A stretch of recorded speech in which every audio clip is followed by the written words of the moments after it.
Welcome to Civilization Stories, where we explore alternatives to history through the lens of the world's most addictive video game. So, it finally happened. After more than a year of grumbling and griping, longtime Civ fans finally got their wish to play Civ 7 as a single civilization for an entire game. Civ developers hailed the Test of Time update as offering the largest set of new features since the launch of the game, while savvy fans who have been around for a bit longer understood it as a simple return to normalcy. I had had the opportunity to participate, albeit very briefly, in Firaxis' feature workshop, in which I was able to test out some of the new features before they were fully developed. After playing a bit, I noticed that there were some definite positive developments, but while they plugged holes in parts of the game, they exposed holes in others. Now that the patch was ready to go, I was keen to see how it all came together. The whole update dropped at a very inconvenient time in my life when I was preparing to travel back to Canada after a year on the road. Jet lag is a thing, and I have been out of commission for the better part of a week, but I was keen to find out if Civ 7 would finally provide me, and others from Civ's disgruntled fanbase, a chance to live out the experience they originally hoped for. As someone who is mystified by the exclusion of Alexander as a leader in favor of other, less worthy choices, I was delighted to see this staple of the franchise finally make it into Civ 7. So, of course, I was going to play as him. After traveling through Thailand, as I was preparing my Beyond Civilization video on Siam, make sure to hit the bell and subscribe so you get a notification when that video comes out, I decided to begin my Antiquity Age as the modern age civilization of Siam. Some may question the choice. Purists will say that Alexander should only be paired with Greece, but this channel is dedicated to alternatives to history, and I have never had an issue with mix and matching civs and leaders as an option. For this game, just to ease into the new systems, I played on Immortal difficulty and decided to test out the new Fractal map type. Still, I have to disable every single crisis type in the advanced settings screen. This means that Firaxis is still trying to sell players on the idea that the default way to play is with crises included in the game. It doesn't matter how much you get me to try to like Poochie, it ain't happening. Simple fix. Fix it. For my mementos, I chose Kiem, which grants +2 science for every army commander promotion, and Walking Stick, which grants +1 science per age on military buildings. Really, there are too many choices, and I didn't want to overthink this. I was going to go to war, and probably a lot. I figured they'd be useful. Anyway, first 10 turns felt the same as always. Build a scout, look around, find some goodie huts, grow my capital, choose a government. I chose despotism. First opponent we met was Jose Rizal of, still not painfully obvious the way it should be, but it was Greece. Jose Rizal of Greece. And it's still the alleged me on the left and them on the right. How is this still a thing? Then we met Xerxes of Japan. The first 40 turns or so of the game was pretty standard stuff. We built up our army, fought off some ornery IPs, and then we also met Machiavelli of the Axumite. We also chose Goddess of Festivals as our pantheon for no particular reason. And then we met Lafayette of Moria. The Terracotta Army grants a free army commander when built and would take 16 turns to build in my capital. An army commander takes 12 turns to build. Okay, the Terracotta Army also gives the commander 25% combat experience, and there's the prestige of building a wonder. But that's weak sauce. Even worse, in the moment, I chose to build the Terracotta Army. Go on, make fun. I can handle it. In 2475 BC, I completed that Terracotta Army. Watch out, AI. After about 40 minutes of this, I was like, okay, I'm Alexander for God's sake. Time to rock ass. Let's go. The AI is super friendly now, which feels weird to me. So I had to betray Jose Rizal, who was happy with me up to that point.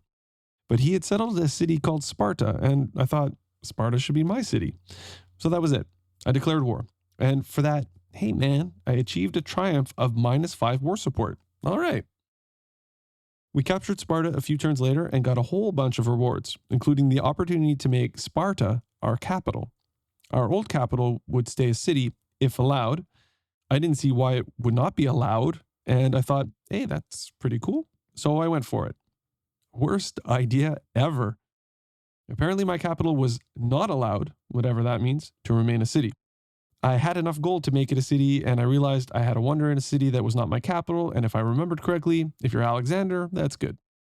But Sparta was a shade of the city Krungthep was. My war support was -9, but my troops were well stationed along one side of this river, and the Greeks, bless them, just kept trying to cross. Jose Rizal, the troll, settled Thebai just to try to stake it to me. A jerk. For my syncretism choice, I doubled down on Siam's affirmation because why not? -9 war support did begin to take its toll, and the Greeks backed us up off of Thebai. But then they threw it into a peace deal, so fine, no anarchy. Soon after making peace, we met Catherine of Tonga. Finally, with the chance to add specialists, you realize that doing so could just drain resources. Like, why? Eventually, Jose Rizal, still pissed from the last beatdown, declared war on me. Now the war support was only -1 on me. Okay. By turn 124, I was learning that gold generation could be the new hazard in Civ 7. With about 3 turns of the age left, while making a genuine assault on the Greek capital, it became clear that just because of the difficulty, I wasn't going to be successful in capturing the city before the end of the age. And because the age's system demands this new mental calculus, I was forced to abandon my advance. They threw in one of their few remaining settlements in the peace deal. Somehow, I'm not sure why, but my settlement cap never got higher than 4. I'm not one for memorizing the text or civics trees, but this felt new for me. For the exploration age, I decided to change up one of my mementos, choosing to gift myself a cultural attribute point. Credit to the design team here. They've improved this small part of the game. Naturally, I stayed as Siam, after all, that is kind of the point. And I returned my capital city to Krungthep, since moving it to Sparta really set us back. For this age, we chose feudal monarchy. Suddenly, now it felt like our economy was humming. Understandably, I was upset at Jose Rizal and the Greeks for existing, so wiping them out once and for all was the top item on the agenda for the exploration age. Besides, I now had an alliance with the Japanese. We felt strong. Machiavelli, who I had been so close to establishing an alliance with, didn't like that I had declared war on the Greeks. On turn 25, Siam captured Athens, ending the game for Jose Rizal. In that moment, Siam made first contact with Isabella of Hawaii. Moments later, the game offered up a challenge to capture 3 settlements on distant lands. I will say this, it did alter the way I approached the game. 2 turns later, after crossing the oceans, I met Pachacuti of the Qing. Religion still feels meh. I made a half-hearted invasion of the Axumite, but my priorities now lay overseas. Understanding that I would be unable to capture any of Machiavelli's cities, I sued for peace. When I researched syncretism in this age, things really changed. It's unclear why, but I was allowed to choose between Mongolian, Abbasid, and Chola innovations. Having recently played as the Chola, I fell in love with the Kalam and its ability to fire twice from the sea. Yes, please. Again, how are specialists simply a drain on resources now? What's going on there? On turn 69, my ally Xerxes went to war. Wanting to maintain our alliance, I supported him. This put us at war with Machiavelli and Isabella, neither of whom I was overly keen about being at war with. Then I got a notice about a new victory tier. So I decided to engage with the victory screen for the first time. Xerxes and I were a unit, and I felt like we were strong. My main enemy was Pachacuti, so I declared war. Catherine wasn't too thrilled, so Xerxes and I were now at war with Tonga as well. On turn 75, we captured Nanjing, unlocking Japan in the process. Who was our friend Xerxes? Wait, would we be able to be Japan in the modern age if we wanted? That'd be weird. I lost a bit of my playthrough recording when my computer ran out of hard disk space. There's about 11 turns missing, but I also took Shanghai from the Qing before I finally made peace with all of my enemies. On turn 95, I built Notre Dame in the city of Sparta. Look at me, man of culture. By turn 98, it was time to go to war again. Siamese people needed living space, and the Qing had that. As expected, Catherine declared war on me right after. 3 turns later, we captured Suzhou. 2 turns after that, we captured Guangzhou. 4 turns after that, we captured Shenzhen, which was one of those silly single-tile island cities that the AI is notorious for settling, so we burned it to the ground. We had been at war for a while now, and it seemed to be draining our economy as we were now losing a lot of gold per turn. That's understandable given the political situation. For this reason, it seemed like a good idea to make peace with Tonga. I would have loved to capture Beijing during this phase of the conflict, but my armies were getting seriously tired. It was out of range of our navy, and we were getting way in the red, so we made peace with Pachacuti as well. It didn't take long for our economy to right itself, and in no time, we were ready to take another run at capturing Beijing and other Qing targets. That turn, we captured the Qing stronghold of Devadaram. It was early days of this new war when Lafayette decided he wanted a slice. It was me, Xerxes, and Lafayette against the rest of the world. Right after, we captured Shenyang. Moments later, we captured Fuzhou. With the age winding to a close, we captured Taipei. It didn't look like we were going to be able to take Beijing by the end of the age, so we made peace. On turn 136, we captured Takamatanga from Catherine. Then it was time to make peace in order to get my economy back on track. But by the end of the age, we controlled 23 settlements. For the modern age, we continued as Siam. That was, after all, the point. Once again, we changed our mementos, replacing the cultural attribute point with the Iliad that gives culture and production on wonders in cities other than the capital. And this is where things took a turn for the worse.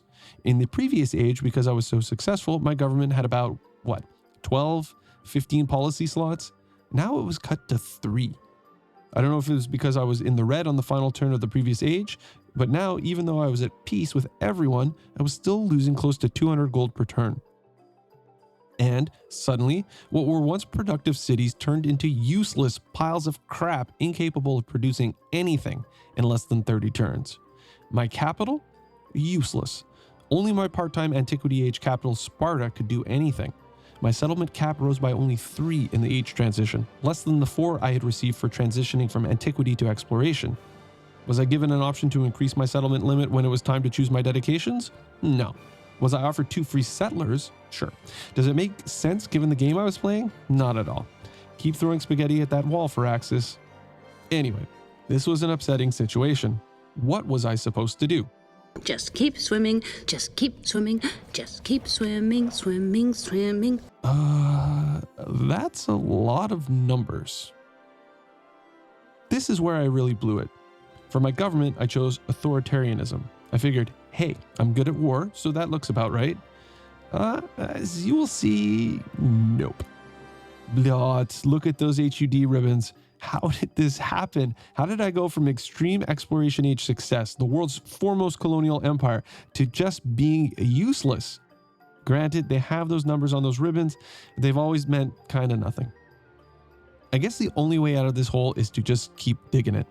I am, after all, at my apex age. 75 turns to build a city park in my capital. During the height of my power. We worked and worked just to get here, to have this opportunity. Why? On turn 6, I finally captured Beijing. On turn 10, we got our first celebration. Can I help my economy? No. So what is shaving 30% production on my military units going to do if it takes 50 turns to build a unit? Okay, let's charge. On turn 11, I took Harbin, eliminating Pachacuti and the Qing for good. Maybe that would help. On turn 14, continuing my invasion of Tonga, I captured Fakatafenga. Great name. 33 turns for a modern age building in Sparta. WTF. Turn 24, another celebration. That's not going to help at all because I'm out of money. On turn 27, we captured Lapaha, giving us 27 settlements and the sun never sets triumph. Pretty meta right there. Right about there, the victory tier changed. Of all the victory conditions, my military standing was by far the closest to achieving its goal. Just keep swimming. Just keep swimming, just keep swimming. On turn 30, we captured Nukuleka, but we were now hemorrhaging troops because of our lack of funds. By turn 33, Isabella and Machiavelli joined in the war against me. That's at least understandable. On turn 36, we captured Kaloe from the Aksumite. Turn 40, add a specialist. Make your deplorable situation even worse. Now we're getting somewhere. The next turn, the few remaining troops I had captured Gulo Makeda from the Aksumite. Turn 43, yet another celebration. With my military on the brink of total collapse, on turn 44, somehow we captured Heketa from Tonga, pushing my number of settlements to 30. At that point, Catherine surrendered her remaining cities in order to bring peace, so I was like, fine. But one of those cities was useless to me, so I raised it. How does a level 1 ship of the line one-shot my level 8 fleet commander? Answers, please. On turn 50, we captured Kailua from Hawaii. On turn 52, I captured Waipahu. And by the end of that turn, I was finally making a profit. At the end of turn 56, the victory conditions changed, and from that moment, it looked like I was going to win. On turn 57, I clicked on Machiavelli's avatar to negotiate peace. Thought, nah, and went from -2 gold per turn to +30. Why? Don't know. By turn 58, Nakhon Si Thammarat, one of my oldest settlements, was under threat from IP. Could I defend it? No. Not enough income to purchase a defensive unit. No troops nearby to send there. Good luck, Nakhon Si Thammarat. Oh, and there's my capital under threat. Can I do anything? Nope. 13 turns to build my cheapest unit. Yeesh. On turn 59, Nakhon Si Thammarat was captured by an IP, which obviously means victory? Then there's like a lot of charts and stuff. Like score with nothing to save or compare it to. Okay. So now you get to listen to a very frustrated man offer you the same sort of mixed messaging that I got from this playthrough. So let me start by stating that before the start of the modern age, this was by far the most fun I had had playing Civ 7. In a lot of ways, the changes they made during the Test of Time update are great. I think that if this was the game that launched a year and a bit ago, the game would have had a far more positive reception. And I will say to all those fans wondering if now is the time to buy the game, assuming you can get a deal you feel comfortable with, then yes, it's time. But, oh dear God, but. In a video I published before the update, I praised the Firaxis team in their previous patches for having done a great job of balancing things out and improving the pacing and the feel of the game. All of that hard work has been undone because the game now feels grossly out of balance. The one shot to my fleet commander being an obvious case. That and like, what is the deal with specialists being a net drain on one's economy? I know they tried to improve the UI when it came to growth events and adding specialists, but it's not an improvement. The most frustrating thing is our nannies at Firaxis seem hell-bent on driving home the point that war is bad. Oh, won't somebody please think of the children? I'm an adult. I know it's bad. What happened in the modern age? I mean, what happened? Why was I so punished from one age to the next? Why was I killing at one moment, getting so much positive feedback from the game, patting me on the back and saying, good job, to suddenly saying, we don't like what you did there? Why? When my economy would suddenly go into the red during my wars in the exploration age and then level out during peacetime, I got it. But everything in the modern age remains a mystery. I had several cities, over half dozen, that were all production powerhouses. I controlled by far the most territory on the map. Did I somehow not have access to crucial modern age resources? By the end, with no income to upgrade settlements into cities, I tried specializing them. The net effect was minimal. And then, and believe me, I get this, because my income was so in the red, they started removing military units. But now think about how this sounds. Imagine you're, I don't know, the US or Russia or India or China, and you're like, there's just no one here to fight for us. But the island of Palau is like, no biggie, we have plenty of cannon fodder. My happiness was off the chart and I kept experiencing celebrations. So it's not like my people were unhappy or revolting, right? So what? Why are you punishing me for playing the game well? This makes a puny nation with no military able to destroy their enemies through affirmations, abundance, and good intentions. It's dumb. If you want to have players pull their troops from the front, don't remove them. Instead, my suggestion is have your home cities require garrisons to quell unrest. That way, players get to keep their troops, rivals get to wipe the sweat from their brow, and the whole gestalt is at least logical. Other strange oddities that still exist or are frustrating or befuddling are the fact that the AI does not bother to claim goody huts beyond the Antiquity Age. What's that about? There were plenty of distant land goody huts available to me even 100 plus turns into the exploration age when just about all of the map was claimed. The reallocation of resources between ages is next level tedium, especially if you have a lot of cities. I've discovered that naval raiders during the exploration age can be really useful. The AI needlessly sends its units into the sea and they are easy to pick off for some decent gold yields. So I guess there is that. But why are there no naval raiders in the modern age? Why? I like syncretism and feel that there are ways to make it even better. For example, I'm not sure why, but they try to convince me that the choices available have some kind of historic or cultural connection to me. I'd rather just roll a dice and have it spit out some random stuff for me to choose from. And I would love there to be a way to track more closely how the AI has decided to syncretize. The fractal map was a disappointment. I thought they had taken care of the map gen problem, but here again I got two squarish continents separated by an ocean with a line of islands down the middle. The triumphs and some of the quests were fun and cool. I appreciate how treasure fleets are just kind of there now and not something you diligently need to strive towards to make any progress in the game. Also, previously, converting cities and collecting relics was one of the simplest ways to win the exploration age, but it's not essential now. Ditto explorers and relics. In fact, I never even got to engage culturally in the modern age because I was broke and, well, the production thing. I still think most narrative events are bloated and pointless. Yes, the game is considerably more sandboxy, but the scoring system makes little sense, and understanding how one is striving toward victory is a mystery and an enigma in a riddle. But, and I've said it before, so I'll say it again, when you're in it and you're playing like Civ has been meant to be played, it's pretty fun. The game still has a ton of problems, and I know this is version 1.4 or whatever, but it's really version 1.0. This is the game we were meant to get on launch. It still has a long way to go and would still fit with the Civ cycle meme, but it is at least a game that feels like Civ. I'm still a bit jet lagged and my thoughts are a bit scatterbrained, so I'll likely come up with much more to say and a ton more things to dissect, but that's all I've got for today. Thanks for watching, and remember to keep playing and making your own civilization story, your own amazing path through history, and I'll see you next time.